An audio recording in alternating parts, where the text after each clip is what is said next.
以下節目內容純屬主持及嘉賓個人意見，與本台立場無關。對於你嚟講，生命到底係持續不斷嘅掙扎，定係享受呢？喺你嘅內心入面，係充滿住埋怨，定係喜悅㗎？人生其實係受制於命運，定係可以憑住自己嘅力量創造人生？有冇諗過，你其實有能力改寫你嘅生命？你可以活出一個完美嘅你，生活可以時刻充滿愛同埋喜悅。而家誠邀各位同我哋開始心靈對話。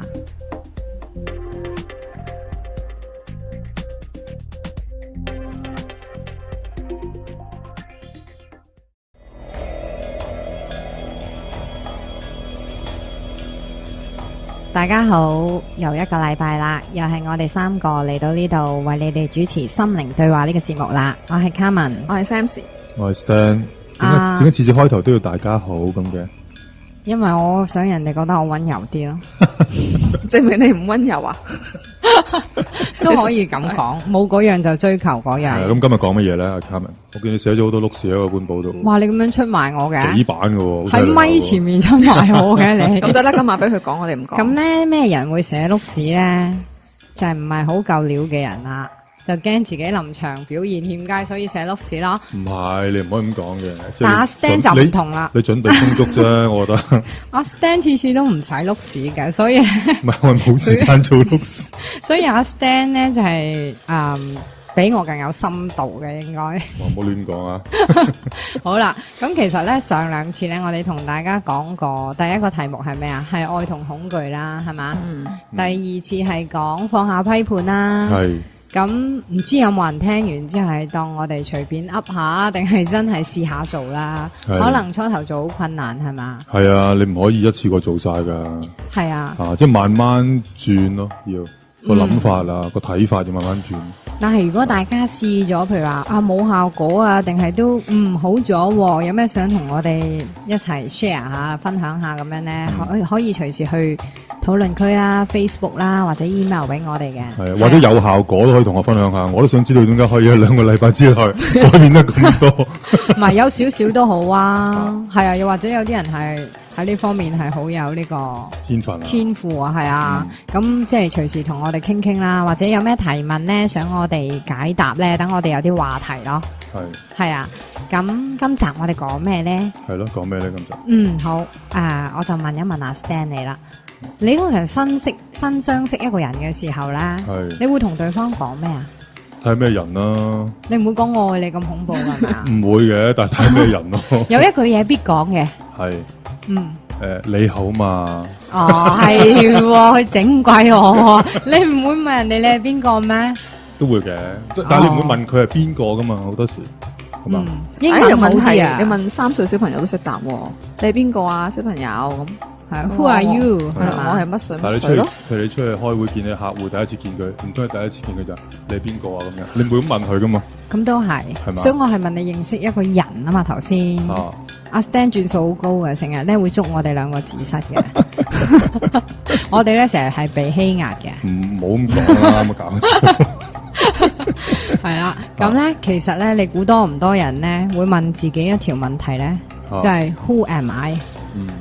因為自己問自己係嘛，即係梗係啦，你唔會問人哋 Who am I 咁得意啊？呢條問題就唔會成日問自己嘅，講真啦。咁有冇試過啊？有，實有噶。咁喺咩時候你咁樣問啊？通常我自己問就係夜晚好靜嗰陣時咯，思考緊一啲問題嗰陣時，我就會問自己咯。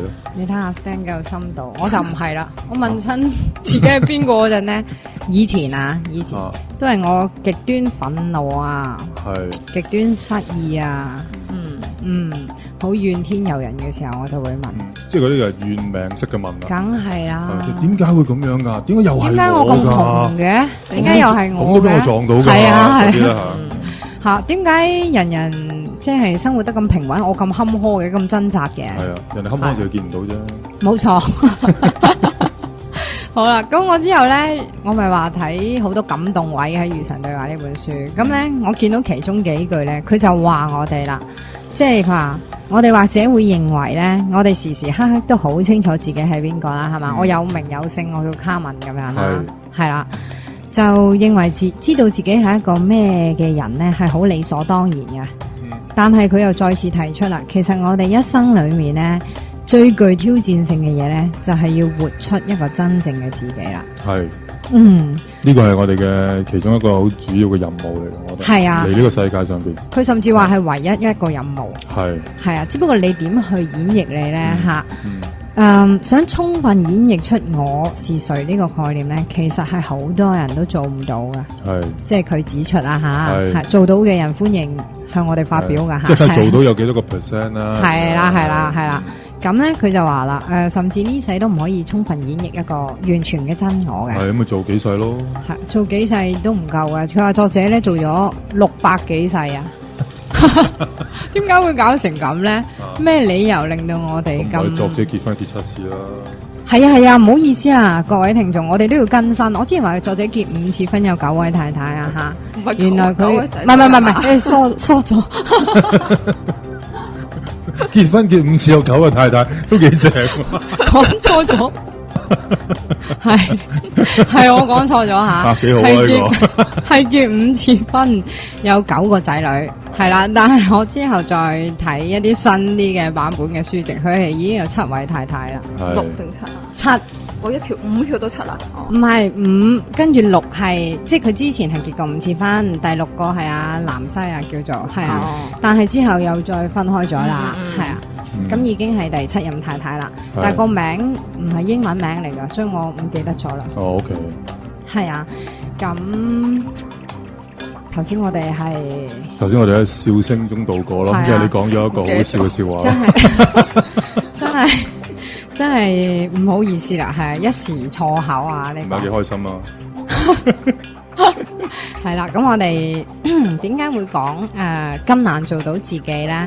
咁其實以我綜合咗咧，暫時即係初步啲講啦吓，再深入啲講有排講啊，講10集都講唔完。咁我哋呢一次咧就帶過3個主要嘅話題。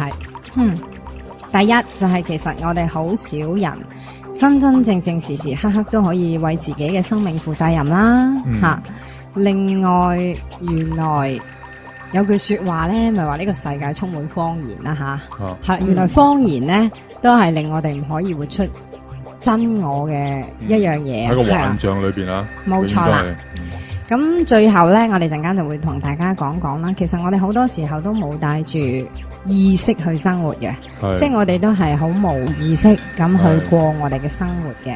咁咩叫意識，同埋點為之帶住意識？好似好虛咁樣。係啊，所以因為太虛啦，我驚大家聽完一嚿雲，所以我擺去最尾嘅時先講。因為我自己頭先都開始一嚿雲啦，所以我翻嚟先。好啊，咁而家講咩咧？好啦，咁我哋話啦，一般情形下咧，我哋基於啲乜嘢嘅理由去落決定嘅咧？即係點解我話我哋成日好少為自己生命裏面負責任咧？係嘛？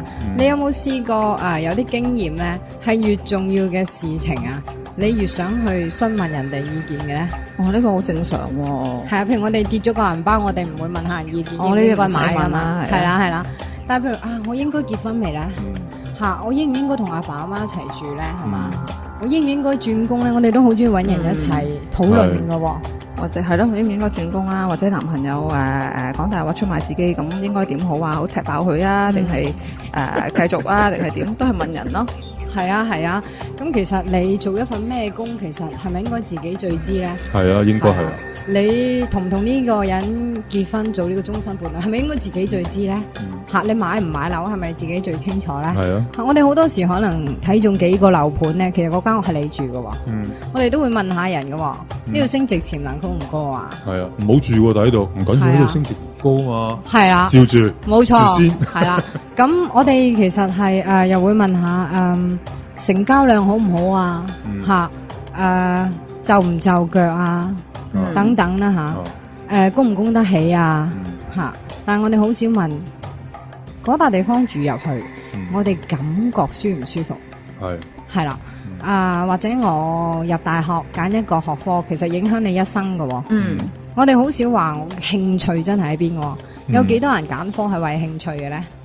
少啲啦而家。通常都係為個個將來都睇下係啦、啦前途啦、有冇前途阿媽阿啊爸啦、朋友仔啊咁樣咯。我自己第一次咧，我就係因為我係半工讀嘅，我第一個 high 碟就係讀物流嘅。係咁咧，我點解會揀咧？就唔係我熱愛運輸包裝物流行業啊，我對船車都冇特別喜好嘅，係就係好簡單，幫助我嗰時係易入行啊，易係搵錢啊，容易請人。係啦，結果好不願意咁喺嗰個行業打滾咗幾年。係啦，咁阿 Sam 你咧，你點解讀？我係會計師啦。點解做會計師？係咪你好中意計數咧？咁首先要睇下自己成績點啦。咁其實自己成績又 OK 嘅，但係其實以我所知，Sam 成績好好喎。我係可以揀係好多科嘅。係咁但係我嗰陣時覺得，即係會計師係最容易攞到 professionals 嘅，即係攞啲證書啊，或者攞到個牌嘅學科啦。所以嗰陣時我就因為朝住呢個方向去行嘅，就冇諗過自己究竟中唔中意啊，適唔適合嘅。其實我就即係冇嘅，好現實咁睇，佢真係易攞牌。所以我就揀咗去會計師啦。哦，即係原來你唔係對數學有股熱愛嘅，又唔係好中意睇一間公司嘅哇進出數。正常嚟睇唔會中意啩？嗰堆嘢。哦，但係死噶嘛嗰堆嘢，就係因為佢毫無樂趣都好啦，佢死嘅你稱之佢係啊，啲數字死噶嘛，同埋發生咗噶嘛。其實之後你一路做嘢咧，其實都會覺得啊，做會計師其實都幾搵笨喎。明明係。即係譬如一個上市項目咁啦，我唔知啲人有冇即係同感啦，叫做會計師咧，往往都係做最多嘢，但係 fee 咧，即係收入咧，一定係最平穩最少咯。但係調翻轉，譬如corporate finance 係唔識即係慢慢講財務嗰 part 咧，咁通常佢就係用上市某一個 percentage 嚟計收入，通常咧就會講得天文數字嘅，係比較大，但係問題佢主要係指人做嘢嘅咯。咁我哋嗰時都會覺得咁搵笨，做又做到死，成盤數幾年數喺度睇，但係就係講緊係以前 histories 嘅嘢，咁可能係比較悶嘅嘢，但係即係好戇居咯，覺得自己點解會揀咗呢一行嘅，其實都有諗過嘅。哦，即係最終都係有啲怨言嘅。係啊，其實都唔係自己最中意或者係最 value to 一間公司或對自己噶咯。嗱，我哋呢度有3個，我哋2個就講咗現身說法啦。我就唔知阿 Stan 你係咪好喜歡自己嘅工作啦？嗱，其實咁嘅，我細個中意做醫生嘅，唔係做超人咩？超人嗰啲係包做開噶啦。OK，咁我細個就即係好希望大個去做醫生，因為我細個成日病嘅。咁我就好想即係如果做到醫生好啦，即係除咗可以醫自己，仲可以醫下人啦，即係咁諗嘅。咁但係嗰陣時咧，因為我就你做醫生，你都要接觸生物學嘅，係咪先開頭？咁你上拜你要做湯老鼠啊，湯白兔啊，做好多呢啲嘢噶嘛。係啊。咁當我第一次接觸呢樣嘢嗰陣時咧，我就已經唔得啦。哦，你暈啊？係啦，我又開始，因為見血我會暈嘅，我就好奇怪嘅。哦，係啦，咁我最記得第一次喺實驗室嗰陣時係湯青蛙嘅。咁隻青蛙就死得好慘，我覺得。咁仲要係成班人咧，一人一隻，咁你諗幾十人，咁有幾十隻青蛙就咁一堂就死晒噶啦。你好心痛啲情。咁你覺得係即係好唔舒服咯，個人。咁同埋嗰陣時，即係我學校有嘅基督教噶啦。咁嗰時我就即係朝頭早我會習慣咗祈禱呢樣嘢咧。咁變咗咧嗰次之後咧，我就祈禱咗1個禮拜。同隻青蛙。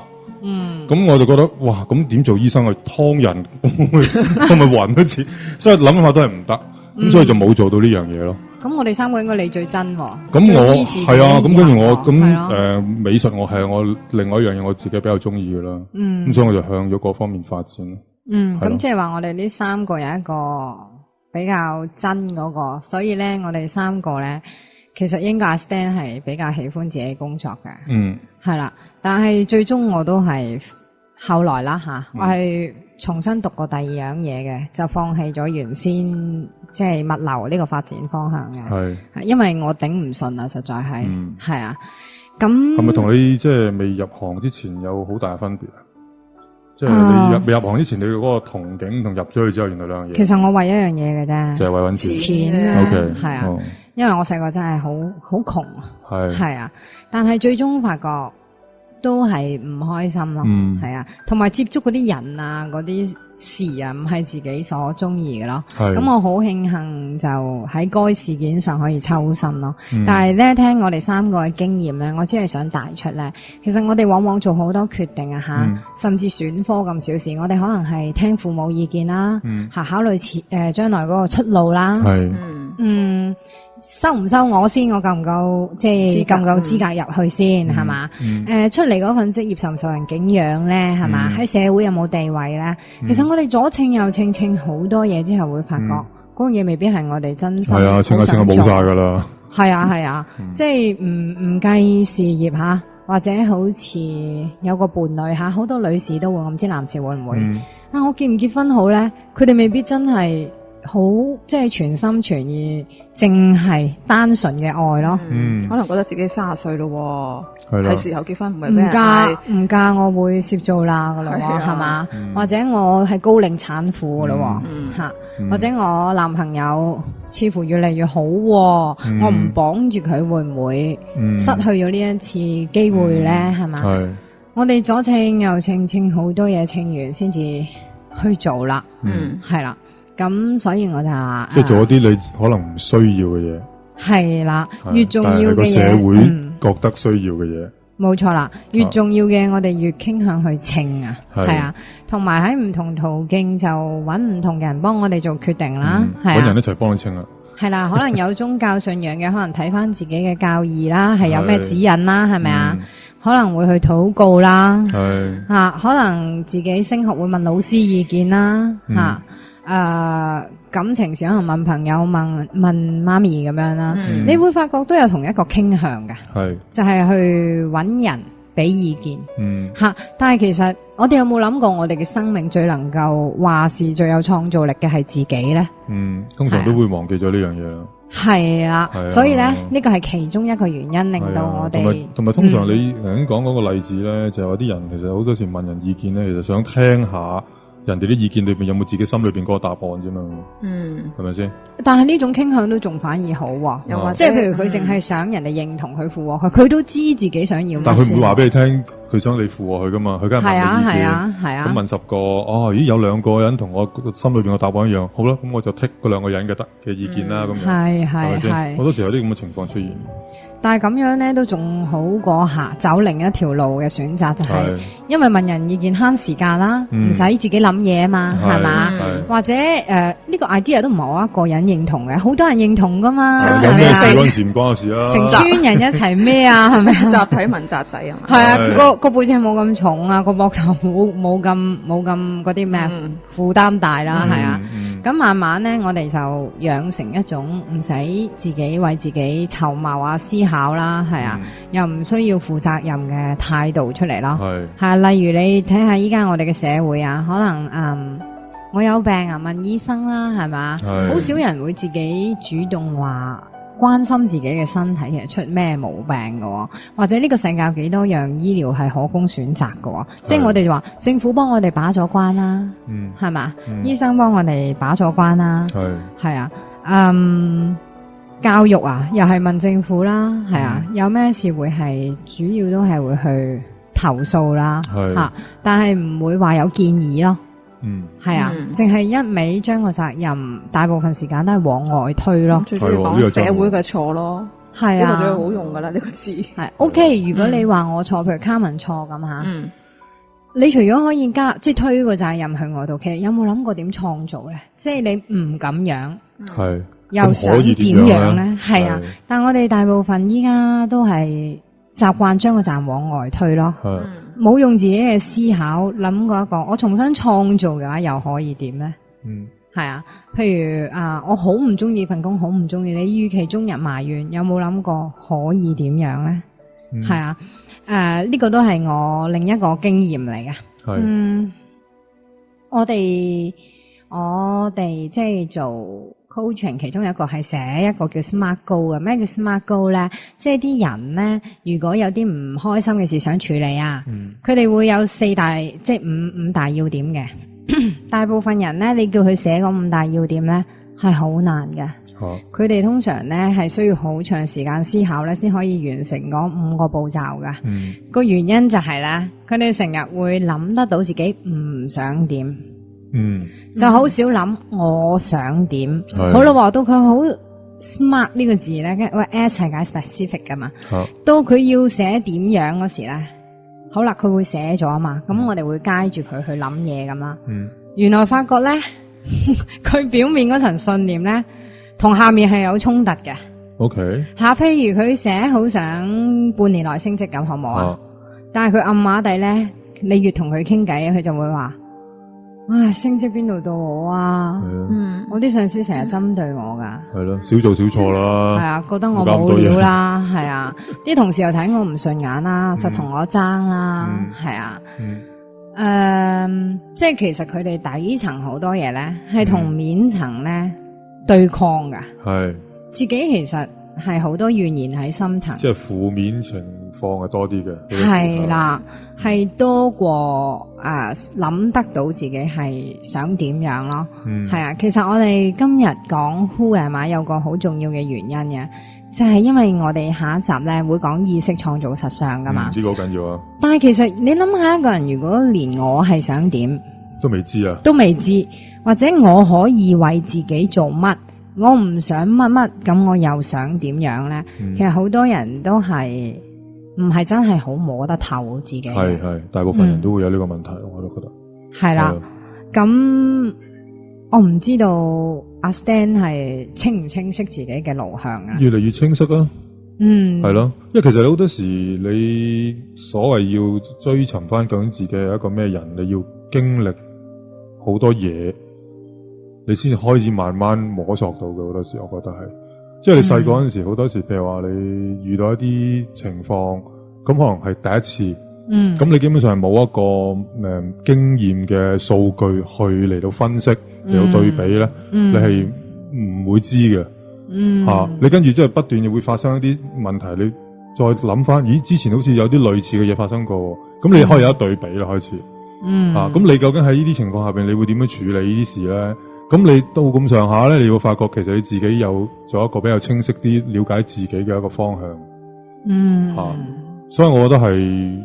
好多時係憑經驗咯，我覺得係真係要好係。咁聽完阿 Stan 咁樣講咧，咁即係你都會信任，開始即係大個啦，越大個越會信任自己嘅決定啦，係咪啊？就唔會咁多時候就向外請教人啦，係嘛？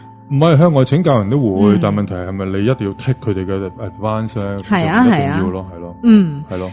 但係咧，我想講咧，仲有第二層嘅嘢啦，就係即使我哋自己諗一個解決方法啦吓，但係我哋有冇諗過咧？你估我哋諗嘢嗰套方法嗰個思考嘅邏輯，所謂嘅邏輯啱唔啱咧？我哋嘅意識係咪真係咁有意識嘅咧？係吓，即係話連我哋本身你去決定啲嘢，梗係有即係你腦袋裏面有啲信念啦，係嘛？但係原來咧，我哋好多時套信念系統係咪完全屬於我哋嘅咧？係啦，呢度都係一個疑問嚟㗎。係啦，咁其實我哋好多時都係冇意識咁生活啦。有冇聽過一樣嘢咧？我哋一定聽過㗎。熟能生巧啊。係啦，一個人點樣可以熟能生巧咧？即係有冇人學過打字啊？我嗰個年代好古老啊，仲用係硬盤嗰啲突打到手指頭痛嗰啲咧，係啊，用過嗰啲打字機咧，或者識打字嘅人都知道啦，係你會不規則咁背咗嗰啲 A 至 C 嗰啲位置嘅，係呢啲就叫熟能生巧，係直情我哋唔使望個 keyboard 就可以打啦，但有冇諗過點解我哋會有呢個功能咧？因為你 train 佢咯，即係譬如你 train 狗仔食嘢都係噶，你都係哼，跟住就整下個兜兜，跟住佢就過嚟食咁樣。係啊，或者見你開包狗糧，索到陣除，係啦，就會過嚟咁。係啦，其實甚至狗仔聞到陣除就知道有得食，都係學翻嚟嘅。係啊，佢第一次聞過呢種咁香嘅味道，就識行嚟個兜。咁之後再聞到咪知係食得咯。係啦，一次就得噶啦，狗仔。係啊，好快嘅啫。或者我哋係啊，我哋聞過。榴蓮嘅味啊，有啲人即刻抗拒，咪知以後呢陣味係榴蓮噶啦，係啊，有啲人聞過好中意食，一食就知好中意，下次聞到九醬丸都知道咁樣啦。其實我想講咧，就係熟能生巧咧，就係靠我哋潛意識去運作噶。亦換句話嚟講，係啊，潛意識亦即係冇意識，係冇意識。即係唔需要我哋時時刻刻提高警覺，就已經可以運作嘅，係啊。咁佢當然協助到我哋好多嘢啦，你嘅心跳、呼吸、脈搏啦，係啊。但係其實你熟能生巧嘅固之然係啦，其實潛意識係嘅存在係想令我哋生活暢順啦，吓，快捷啦，呢啲嘢熟能生巧，你會快捷噶嘛，係嘛？或者受過一次驚嚇啦，譬如你隻手指掂嗰啲火，你咪會縮咯，係咪啊？嗱，基本上佢就係咁樣去運作嘅。但係其實好多嘢咧，咩叫潛移默化咧？係就係最終連你嘅腦袋都唔屬於你嘅，好多時候。點解我會咁講咧？咁我梗係知道個腦喺個頭裏面又連住我哋個身體啦，係嘛？就係我噶啦。係啦，但係個問題就係潛意識無時無刻都喺度生效啊！係啦，其實我哋潛意識係高過90%係運作噶，我哋嘅顯意識係運作嘅程度係好低嘅，係啊，佢係無時無刻協助我哋生活啦、逃難啦、有危險性啦、保障自己啦咁。但係咧，其實由我哋出世至長大，我今日活咗30幾年啦吓。其實我哋學咗好多嘢，唔一定係我哋痛過而學習翻嚟嘅。係啦，譬如媽媽教你唔好俾男人吓，阿仔，男兒流血不流淚，你唔准喊噶吓，呢啲係女仔嘅所謂，有冇聽過啊？有，係啦，你阿媽都咁教你係嘛？有，我都咁教。流淚啊嘛，係啦，咩適者生存有冇聽過？弱肉強食啊嗰啲咯，係啦，嗱呢啲都係教噶喎。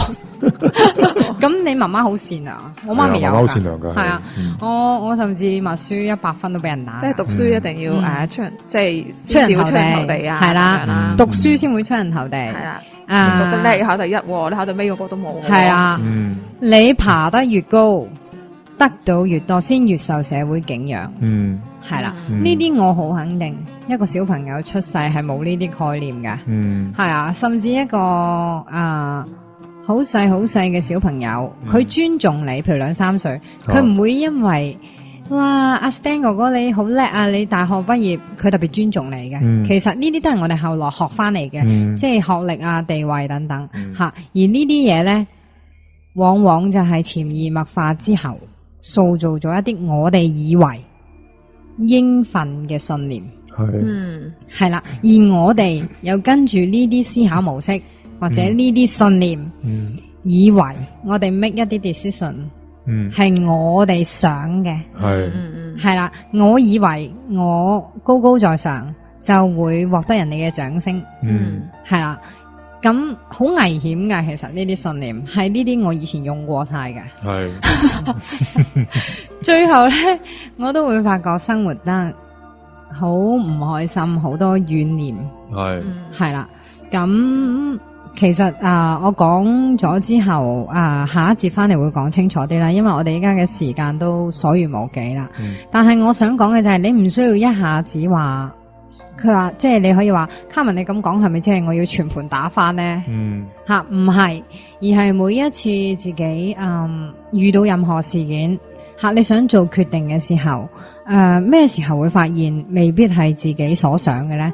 就係你感覺唔開心啊、失意啊，即係有啲負面情緒湧現嘅時候咧，其實我哋就好值得注意。第一，嗰個係咪真係我哋想揀嘅決定？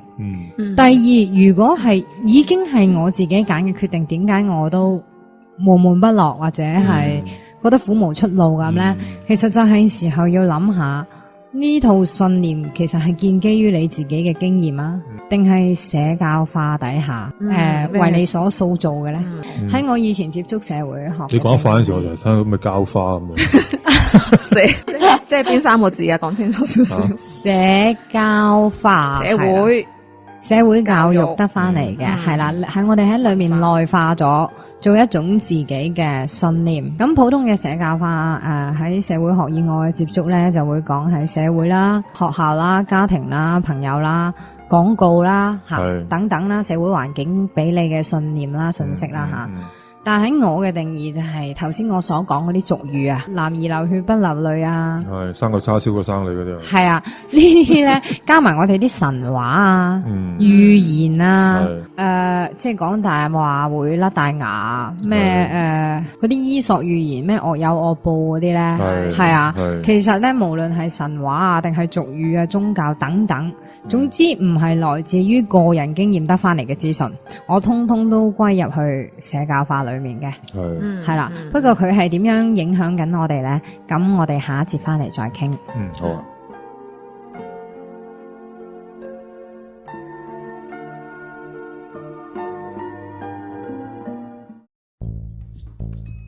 各位，我係香港飛碟學會會長阿 Moon。香港國際 UFO 議會召嚟頂尖級講者 Billy Meyer 美國唯一代表 Michael Hahn、蘇俄 UFO 專家 Paul Stonehill、姚氏研究員 Dominic 博士、NASA 航天博士、台灣嘅傅學玲，同埋香港講者紀陶、雲海、蘇博士、James、Jack One 以及一眾網台主持喺11月17、18嚟一次1連2日嘅2012 UFO Live 闊議會。票價180至680， 9月中購票通及通利琴行公開發售，詳情請上香港飛碟學會網頁 ufo.org.hk。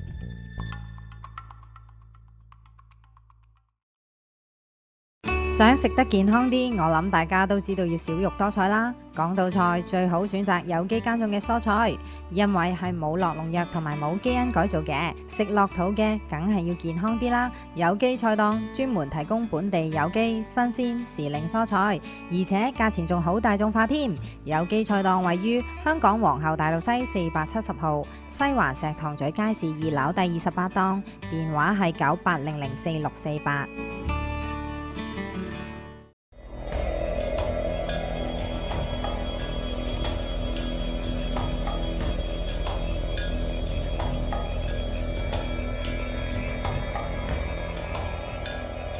翻嚟第二 part 嘅心靈對話啊，卡文啱先我諗緊咩嘅意識，咩係冇意識，點為之有意識嘅生活呢？咁同冇意識有咩分別呢？我哋成日都用緊個腦諗嘢嘅喎，其實係覺得自己好識諗嘢，好有意識咁生活嘅喎。咁點係冇意識，點係有意識呢？有意識嘅生活即係我哋喺新時代概念係叫帶住覺察啦，或者其他宗教都有呢個概念啦，係嘛？即係時時刻刻都好覺知、好察覺得到自己做緊乜嘢啦。但係無意識係點嘅咧？即係你唔使講嗰啲咩啊？食膠花嗰啲啊？無意識嘅塑造咧，就係透過社交化塑造出嚟嘅。咁亦都有啲本能喺度嘅吓，例如痛你會縮咁樣，係啦，你冇理由痛有自己繼續痛噶，吓一般都會縮噶嘛，係自然反應嚟嘅。係啦，咁點解我話我哋好多時生活都喺無意識嘅狀態咧？大家有冇試過咧？對住一啲同事或者鬧你伴侶嘅時候咧，你會話你又係咁？係你已經試過好多次噶啦，咁即係話咧，你嗰次嘅憤怒啊，唔係就住當下嗰件事件，你意識上覺得咁樣唔適合咁簡單啦，而係你嗰股憤怒啦，或者你嗰股埋怨咧，係計咗數，計埋過去嗰啲數，係啦，你潛意識咧會好識得咧，你有情緒出嗰陣啊，佢會攞翻相類近嘅事件，嚟警惕你或者提示你。又出翻相類似嘅事件，上次就係因為同類型嘅事令你痛或者令你麻煩，你一觸動到同一類嘅事件引起嘅情緒呢，佢就會牽連相關嘅嘢嚟到等你作出防範，或者 take action。係，所以呢，我哋往往呢好多嘢作出嘅反應啊、決定啊，其實唔係你當下想咁簡單嘅，係累積咗。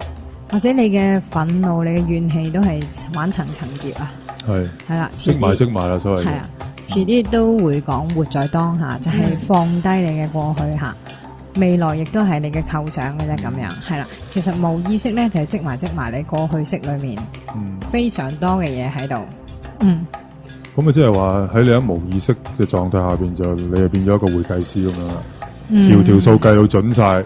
冇錯。OK。但係如果係咁樣咧，你有冇發覺有啲人或者自己啦，我自己以前都會係好中意重蹈覆轍一啲嘢。係。吓，成日以為再試一次我就好，再試一次我就好。吓，即係講緊六合彩嗰啲啦，係嘛？次次諗住中啦。例如我以前我係經歷過無數次，因為我好追求愛嘅。以前未接觸呢啲嘢，唔知話咩向內尋、向外尋吓。總之我就好要愛，OK 吓。外有尋，內有尋啦。係啦，就唔亂咁撞啊！周圍好少話攞翻個意識翻嚟檢視一下自己到底發生咩事，重新去檢視一下信念系統嘅。總之我不滿譬如不滿第一段戀情吓，未檢視過自己之後咧，就第二段啦，咪抽身咯，係嘛？抽身咪又開始咯，又開始之後，你覺得係個人令到你咁樣，係啊，即係係啦，又係咁嘅，又唔得嘅咁，或者工作都係噶，你一份工轉一份工，又相處唔融洽嘅，又轉啦，又轉，係啦。其實有冇留意過咧？好多時類似嘅事咧，或者俾人呃完一次咁樣，點解會重新即係又一次又一次咁出現咧？就係你嘅手法冇變過。你嘅信念冇變過吓，吸引力法則我哋遲啲又講啦吓。咁你有咩信念，咪吸引翻啲咩信念嘅嘢翻嚟你身邊咯，係啊。就係我哋無論處事作風啦吓，或者個信念都從來冇覺察過，冇去睇過吓，冇去拆解過，所以持住舊有嘅，咁只有舊有嘅結果吓。永遠都係嗰啲嘢咯，吸引翻嗰啲咁嘅嘢翻嚟。用另一個方法去展現啫嘛，只係啊。咁如果你問我，你點證明我成日冇意識咁生活啊？我覺得我自己好有意識喎，係嘛？即係有得拗噶嘛呢啲，係咯，係因為你個佢會覺得係我個決定嚟噶嘛，係咯，係啊，個轉工都係我諗出嚟噶，我決定噶嘛，咁咪意識咯，呢啲叫做係咪咧？咁我點樣可以指出呢樣嘢咧？我喺呢度輕輕帶過就算啦，係啊。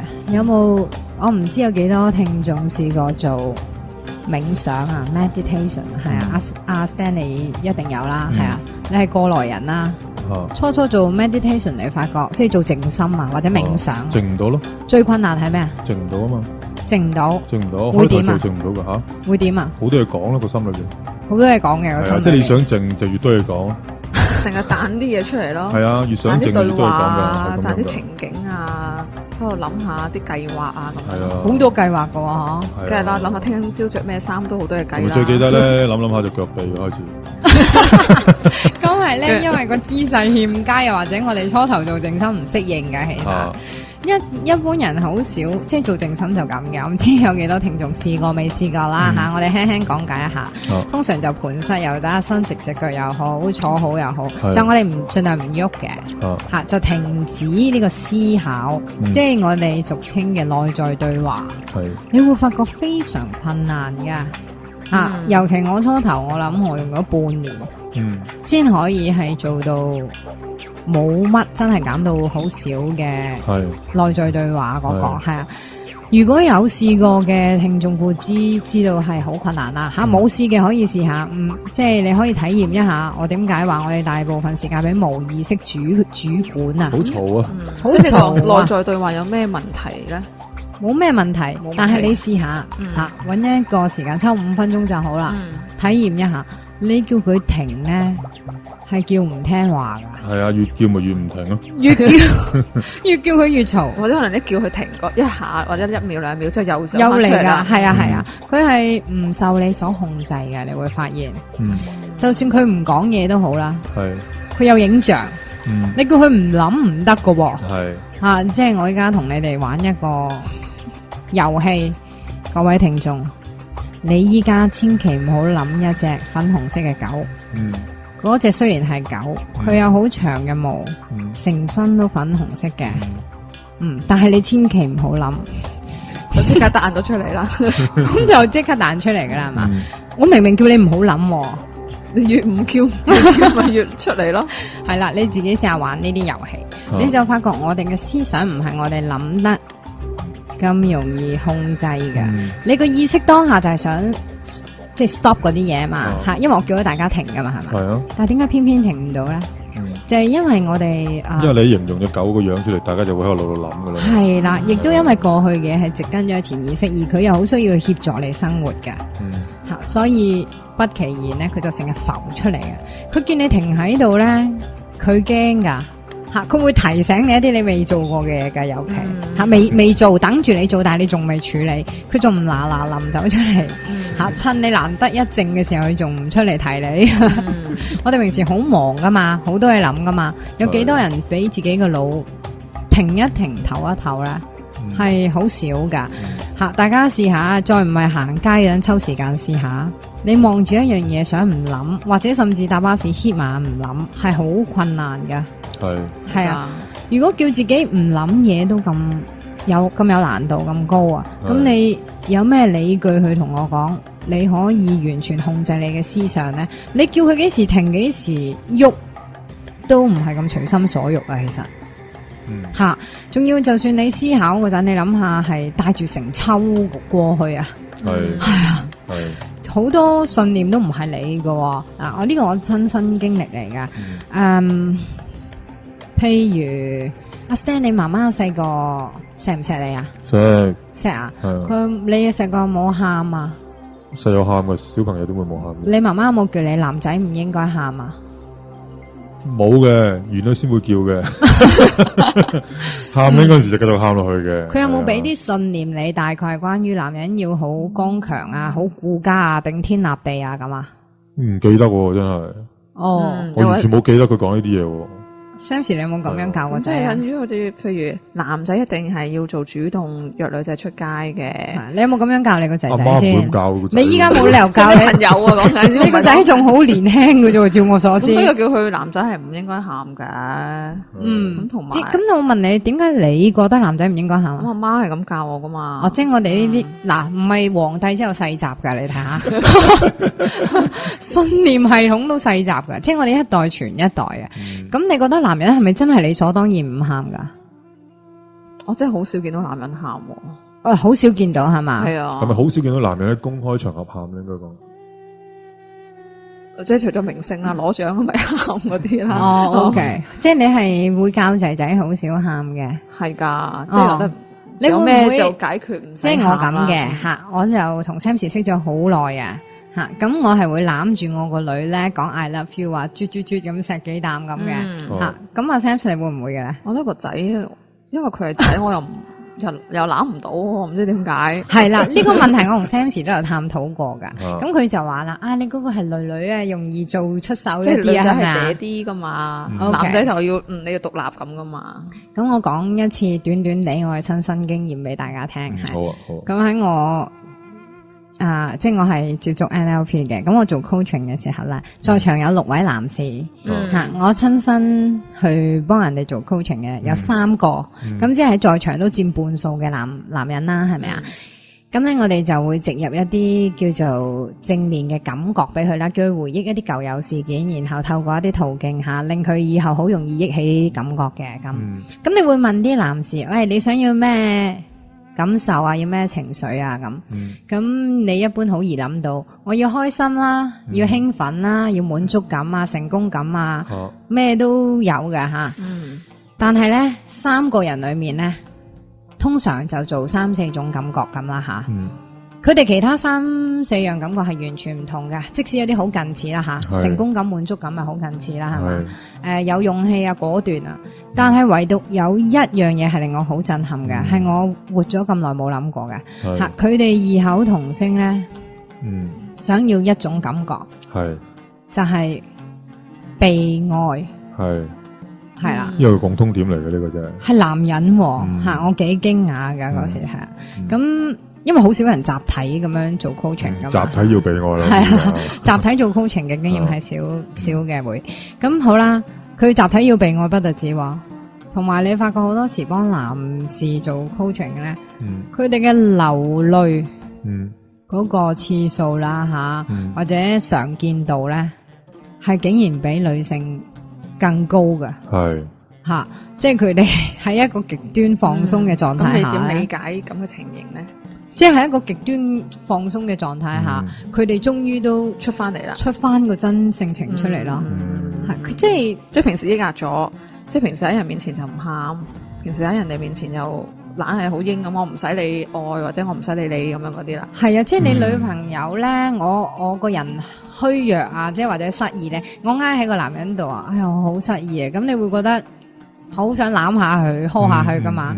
但係你好少見男人失意，如果佢翻屋企挨個頭喺老婆嘅膊頭啊，老婆啊，我真係好需要你呵護一下，我好失意。你係少見呢啲場面，因為佢唔想認低威嘛，如果咪會覺得哇你嘅冇用噶，咁都解決唔到咁。係啊，或者我哋兩個都係女人啊，成日講埋啲八卦嘢就知啦。我哋唔開心喊咧，女人係好易伸出援手噶。啊，你點啊？講兩講就好喊噶啦。係啊，喊咪喊咯，我會唔開心喊出嚟啦。即係好多女性都會咁。咁阿 Sam 你咧，你會唔會㗎？但係我覺得係咪應該係可以用另一個睇法去睇，可能係男人比較獨立啲咧，即係大部分啊，我講緊。如果真係，即係佢好多時都係佢係習慣同埋訓練到自己係需要自己去解決一啲問題。係啊，即係唔會話下下都哎呀我唔得啦，你可唔可以幫下我啊？或者即係唔會有呢種情況出現嘅變咗。係啊，就係因為習慣。咁變咗佢變咗係一個變咗佢自己嘅一個即係慣常習慣啦。咁你有時佢講咩啫？即係即係佢問我自己嘅睇法就係，我就算講俾你聽，你又幫唔到我嘅。係咪先？因為男人要頂天立地。唔係啊，你幫唔到我之餘，我講俾你聽，可能我令到我朋友要擔心咗我添，即係你可以係咁睇噶嘛嗰件事，咁變咗你如果既然我講俾你聽，又令到你擔心咗我，而你又幫唔到我嘅，咁我不如唔講俾你聽，因為其實我講唔講俾你聽嗰件事都係我自己一個人去做噶啦，係嘛？即係另外一個睇法可能係咁樣咯。咁久而久之嗰啲情緒就會抑壓咗喺自己本身嗰度，係啦。咁所以可以去到你嗰個情況啦，你做 coaching 嗰陣時候，咁可能佢一個 release。咁一次過喊咗出嚟咯，即係可能我會咁睇咯，可能係啊，係咯。但係點解佢要到嗰啲情形先能夠 release 出嚟咧？我就唔係啊，可能佢自己一個人屋企自己有喊噶，係咯，不過冇人見到咁解啫嘛，沖緊涼嗰時喊咪唔覺咯，係啊，係啊，係咪先？但係其實講真，以你男人嘅姿態，你有冇平時你喺沖涼房嗰陣做呢啲嘢？冇嘅，冇。以你哋男人同男人傾偈，會唔會分享啲好深層嘅秘密咧？都唔會嘅，唔會嘅。咩叫深層秘密咯？即係覺得自己虛弱嗰面啊，失敗嗰面啊，即係攞出嚟同人攤開嚟傾，會唔會嘅？通常呢啲嘢唔會同人傾嘅，因為我即係我自己講緊。正常男人都係啦，唔係淨係你嘅。即係以我個角度睇下，阿 Stan 係一位男士咁樣，就係男士大部分都會係傾向於自己承擔啦，係嘛？即係覺得講出嚟唔好煩到人啦，係嘛？比較會展現翻自己有氣概嗰面出嚟啦，係啊，唔係唔氣概嘅，我覺得，即係其實我覺得反而係一個習慣嚟嘅，係啦，即係由細到大你嗰個點講？你生活上面你嗰個訓練到你係咁樣嘛，即係變咗已經係一個習慣咯，我覺得係啦，我就係想講就係我哋成日俾人無意中咁樣訓練之後仲形成一種習慣，但係問題形成咗呢種習慣之後，自己係咪滿足咧？係咪快樂咧？即係我想講呢樣嘢係啊。如果佢哋真係咁滿足、咁快樂下，咁我就唔明點解喺嗰啲時刻佢哋先至會走去落淚啊，或者咁異口同聲想要被愛嘅感覺咯。係啊，可能佢嚟你嗰個即係嗰個班嗰度上堂，其實係想放鬆一下，係啊，想喊啫嘛你。係，我想帶出就係，如果我哋唔係由細到大被咁樣塑造啊，有咁多咁嘅觀念去框死我哋，我哋可能活得會輕鬆啲、自在啲咯。係啊，即係我唔係話你依家聽咗一定要全盤將你舊有嘅信念瓦解啊！即係如果你繼續覺得好享受咁樣嘅，冇所謂噶。即係人生呢啲路係自己揀自己嘅路咯。只係我想補充一樣嘢咧，就係話其實喊係一種即係你嘅釋放啊！即係喺情感上面有啲抑鬱結咁樣釋放，喊係一個渠道啊。其實係排毒噶，我想講。咁其實除咗喊之外，你可能對好多唔同嘅人嚟講，呢一樣個釋放唔一定要喊噶嘛。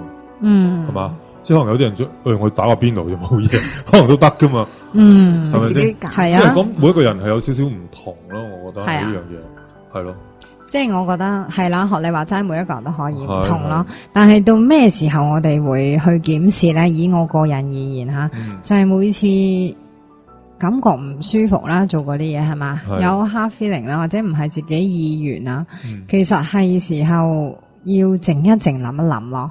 係啊，即係你唔及早去處理咧，件事溫到咁上下咧，就嚟塵埃落定嗰陣咧，就仲難搞咯。我覺得係啊，所以嗰個信念係咪社教化翻嚟，定係你自己咧？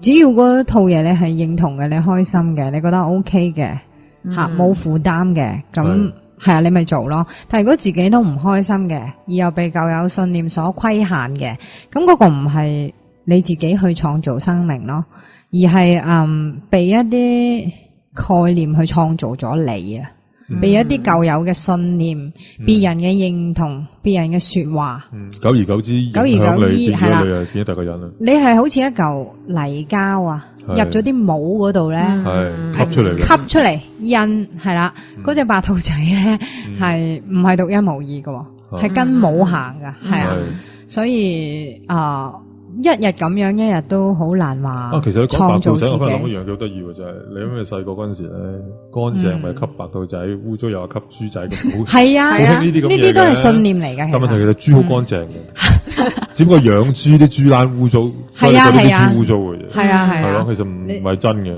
你都可以咁講噶。係啊，係啊，呢啲係我哋一個。被植入，點解咁多人驚曱甴？有冇諗過？我有諗過噶。我好驚曱甴嘅。係啊，其實咧，我曾經同 Sammy 講笑咁講噶。呢啲人咪好多時最驚嗰啲壁虎咧，即係啲鹽蛇啊。你講緊驚唔關我事。好多人都知噶啦。陣間卓飛嚟剪咩啊？剪咩啊？剪錄音嗰陣咧，佢聽到就唔關我事啦。好多人都知噶啦。我將呢個責任往外推一推先。咁咧，我有一次同 Sammy 傾偈講過噶。點解咁多人驚嗰啲曱甴啊、老鼠啊、鹽蛇啊咁樣嘅？其實一定係被塑造噶。即係我哋好少天生就會驚曱甴嘅。通常咧，你問深入啲啲人咧，點解你驚曱甴嘅？其實我真係驚曱甴嘅。佢污糟啊！我係乜都唔驚，淨係驚曱甴。一定係有原因。佢核突，好核突啲曱甴。係咯，你覺得核突？唔係，仲要係飛嗰啲。係啊，一定細隻嗰啲我唔驚喎，大隻嗰啲會飛嗰啲咧。飛嗰啲好驚啊！係啊，嗰啲好驚。其實內裏一定有原因嘅。因為我細嗰陣時有隻曱甴飛過我膊頭嗰度。係，一定係有。我唔知聽眾多唔多。但係如果你問一個 baby，可能佢會攞嚟當玩具玩㗎喎。嗱，應該咁嘅。我上次講過一件事嘅。你呢 BB 咧？唔知有冇聽眾係媽咪或者探過人哋啲 B B 咧？啲 B B 床頭一出世咪會吊住個好似團團轉咧，跟住會有啲音樂㗎。譬如吊一隻 Mickey、一隻 Minnie、一隻阿 Pooh、一隻唔知當啲俾係啊，當都得咁樣啦。呢四隻公仔咧，一按掣去安嗰時咧，就會一路播啲音樂，噔噔噔噔一路轉嘅，係啊。你試下揾啲初生嬰兒啊，跟住吊一隻曱甴。吊一隻老鼠，吊一隻鹽蛇，其實佢哋唔會驚嘅，佢都係咁轉啫嘛，佢都係望住佢噶，佢都係惡高頭聽音樂都係笑噶，佢就係要啲嘢喐啫嘛。你講起呢樣嘢咧，我仲睇過一個紀錄片咧，又係講緊你而家講緊呢個問題就係，佢話點解大部分嘅人都咁驚蛇咧？咁樣好多人都驚蛇噶嘛。係啊，咁佢就研究緊人驚蛇究竟係即係父母講出嚟，令到個細路仔可能未接觸過呢樣嘢，都已經開始驚咗佢啦。因為係唔係嘅咧？可能人出世唔驚蛇，咁佢就做咗個實驗咧，就係一個細路仔，個細路仔我諗1歲到啦，俾條蛇去玩，即係純咗個蛇啦，當然係個細路仔完全唔驚嘅，即係完全對嗰條蛇係冇恐懼嘅，仲玩得幾開心下嘅。咁但係點解咁多人大個咗咁驚蛇？可能嗰啲紀錄片啦，成日影住個蛇擘大個口吞嗰隻象啊嗰啲咧。人係好得意噶，你都唔知幾時將啲嘢咧拎噏埋一齊噶。譬如做個假設啦吓，未發生過嘅。譬如我依家阿 Stan 係小朋友嚟嘅，得5歲，我戴住條拎拎嘅手鏈，然後我依家打你一巴，以後咧因為我打你嗰陣，你聽到啲鈴鈴聲嘛，以後可能咧，你一見到鈴鈴就會討厭咯。因為你個潛意識咧，將佢聽到嘅聲音咧，同嗰下痛啊，連結埋咗一齊。佢以後聽到鈴鈴聲咧，都會抗拒嘅，因為佢想保護你啊嘛。曾經聽過呢個聲嘅時候，你係痛啊，又或者你讀中學俾飛仔蝦過，舉例嘅就係呢啲佢係金毛嘅。你俾人毆打咗一身嗰次咁你以後見到金毛嘅，其實你已經唔記得咗件事噶啦，但係你見到金毛總係認住，唔係金毛都係男一兩啦，都係飛仔啊，總係認住，係啊，總係認住唔係幾好咁樣咯。但係如果你俾一個 newborn 嘅 baby 睇到你金毛咧，佢冇嘢噶，係啊，麥當勞叔叔啲頭髮其實都幾古怪嘅。但係啲小朋友好中意，但係點解佢見親佢都咁歡樂啊？你睇下個個小朋友都有麥當勞買兒童餐，唔覺得奇怪嘅咩？佢將佢嘅形象同歡樂、玩具、好食擺埋咗一齊，擺埋咗一齊啊嘛。係咁，所以即係我咪就係想講，咁即係我哋嘅嗰個潛意識啊，係啊，其實有幾多真係我哋想要嘅？係因為個自我唔知去咗邊啦，已經開始啦。係唔係應該係話個自我好大？個真我好細，即係我就咁演繹嘅。不過呢啲字眼上嘅嘢咧，係啊，即係個 ego，係啊，個 ego 定係嗰個 I am，係啦，已經係唔相同，分唔清啦開始。係啊，個 ego 我嘅意思就係塑造出嚟嗰個咯，係啊。哦，咁啱啱先至講咗咁多叫連結啦，即係有啲潛意識嘅連結，係啦，即係有啲好嘅嘢偏愛啊，又或者有啲物件拎up咗某一啲事啊，咁有好多連結，咁應該咁點算好啊？係啦，咁一般我哋咪好中意對啲嘢會有偏愛或者特別討厭嘅，攞把鉸剪出嚟剪咗佢咯。係啦，咁又靠翻我哋嘅意識拎翻啲鉸剪。我覺得你講得好好。OK， 繼續講。OK， 咁就係靠住我哋嘅意識拎翻，即係把鉸剪出嚟剪斷佢咯。但係呢個有方法係咪？有冇方法啊？呢個好即係攞把鉸剪出嚟剪咩唔同？嗱，一係咧就用你嘅意識意志去 cut off 呢啲嘢。係啦，譬如我見親阿 Stan 咧做節目玩電話，我就唔歡喜噶啦。真係係啦，直覺我係唔歡喜。好彩冇玩啫。係啦，我直覺唔歡喜，一係你就憑意識去諗翻件事咯。其實做節目玩電話都唔代表唔專心嘅。係啊，好專心嘅其實。咁都其實可能係佢唔係我諗咁嘅，其實佢好關注個節目嘅咁樣啦，係啦，用意識去剪斷一啲嘢，或者譬如下次卡文做錯嘢阿 Stan 用意識去放低對事件嘅批判，即係可以咁樣嘅但係有冇啲簡易啲嘅方法可以將人對事物嘅偏執偏好或者恐懼去搣甩佢咧？其實有嘅但係嗰啲手法喺呢度係好難交代嘅，即係起碼要自己願意先咯。係啊，如果自己唔願意，點樣搣唔甩佢？係啊，其實出面係有好多方法可以咁樣做嘅。如果大家將來有需要，我唔知大家想唔想知係咪啊？你哋可以去發表你哋嗰個意願，話俾我哋聽。或者大家想唔想搣咧？可能有啲唔想搣嘅啦。可以噶，可以噶，係啊，可能好恐懼咧會。係啊，但係有方法，譬如曾經係可以用幾分鐘有啲人好中意食 Loo 嗰隻朱古力餅乾嘅，係但係我就叫佢聯想一樣佢好中意嘅，譬如 Loo 餅乾咁樣，係咁諗一樣佢好唔中意食嘅，譬如牛雜，係有辦法將兩者嘅感知咧，同佢調轉咗去，從此咧佢見到 Loo 餅乾咧。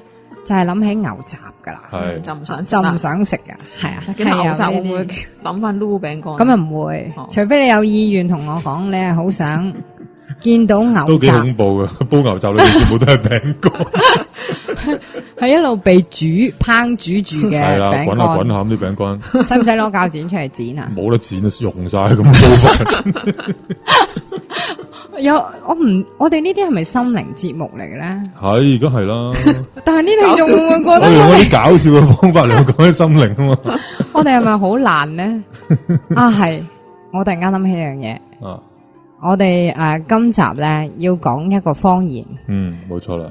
真係非常抱歉，就係呢，因為呢，我哋依家睇到時間已經所餘無幾啦。基於我哋太中意講啲笑話嘅關係吓，係啦，我哋本來話第3個主題就要講翻人點樣講謊言去欺騙自己啊，時時都係啊，將啲嘢合理化。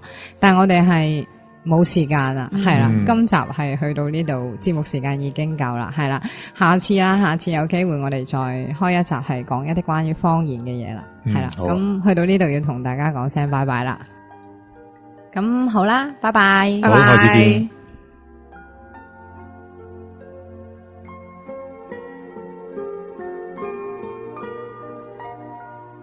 哎呀，呢輪轉天氣風濕骨痛，好辛苦啊！奶奶，我啱啱買咗一個最新科技嘅太空小靈精，可以迅速舒緩任何痛症噶，咁就唔怕風濕骨痛啦。哇，咁好噶，咁我買多個分享下俾阿姨婆啦。太空小靈精可以喺六創意健康店買到。電話28824848，網址係3個W.healthshop.com.hk。六創意健康店係一間最多元化選擇嘅健康店，提供2000多種不同種類嘅健康食品同飲品、環保家居及個人用品、健康產品、營養補充劑、一系列健康書籍等等。我哋有2間分店，分別喺銅鑼灣同埋中環。電話28824848，網址3個W.healthshop.com.hk。